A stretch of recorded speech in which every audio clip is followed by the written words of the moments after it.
प्रेमात आणि युद्धात सगळं काही क्षम्य असतं असं म्हटलं जातं, पण त्याचा एका प्रेमवीरानं वेगळाच अर्थ घेतला आणि तो प्रेमवीरही काही साधासुद्धा नव्हता. त्याला तब्बल 4 प्रियसी होत्या.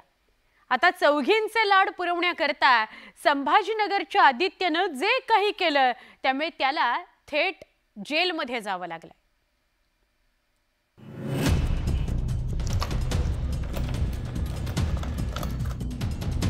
पोलीस आणि बाईकच्या गराड्यात असलेला हा आहे आदित्य मोहिते.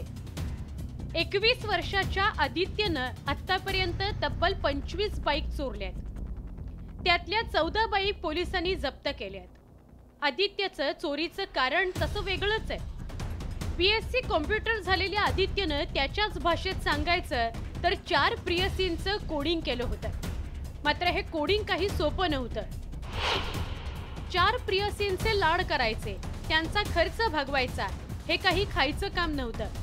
त्यामुळे त्याने बाईकची चोरी सुरू केली. मास्टर की वापरून आदित्यनं तब्बल 25 दुचाकी चोरल्या. हर्सुल भागातून चोरी केलेल्या बाईकचा पोलीस शोध घेत होते. त्यावेळी आदित्य पोलिसांच्या हाती लागला. आदित्य बाईक चोरी करून साथीदारांच्या ताब्यात द्यायचा. प्रत्येक बाईकच्या बदल्यात त्याला 3000 रुपये मिळायचे. आदित्यच्या 2 साथीदारांचा पोलिसांनी तपास सुरू केलाय. आपल्या प्रेयसीला खुश करण्यासाठी तरुण नको त्या गोष्टीचं प्रॉमिस करतात. कधी चंद्र, सूर्य, तारे जमिनीवर आणून सांगतात, तर कधी काही. मात्र छत्रपती संभाजीनगरच्या या पठ्ठ्याने आपल्या प्रेयसीचे खर्च भागवण्यासाठी मोटारसायकल चोरीचा धंदा सुरू केला आणि हा मोटारसायकल चोर बनला. या तरुणाला आता जेलची हवा खावी लागणार आहे. 4 प्रियसींचा खर्च भागवण्याकरता सुरू केलेली बाईकची चोरी आदित्यला जेलमध्ये घेऊन गेली. त्यामध्ये आपल्याला एक फुटेज भेटलं होतं आणि गुप्त माहितीदाराकडून पण माहिती भेटली होती.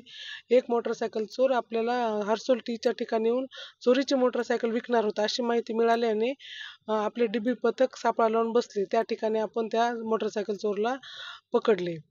त्यानंतर त्याची माहिती विचारली, का बरं चोरी करतोय, तर त्याची घरची परिस्थिती पण नाजूक आहे आणि त्याला 2-3 मैत्रिणी आहेत, त्याच्यासाठी त्याला पैसे लागतात.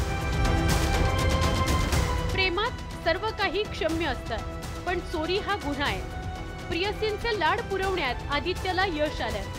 मात्र 4 प्रियसींचं प्रेम त्याची जेलची वारी थांबवू शकलं नाही. छत्रपती संभाजीनगरहून अविनाश कानडजेसह ब्युरो रिपोर्ट, न्यूज 18 लोकमत.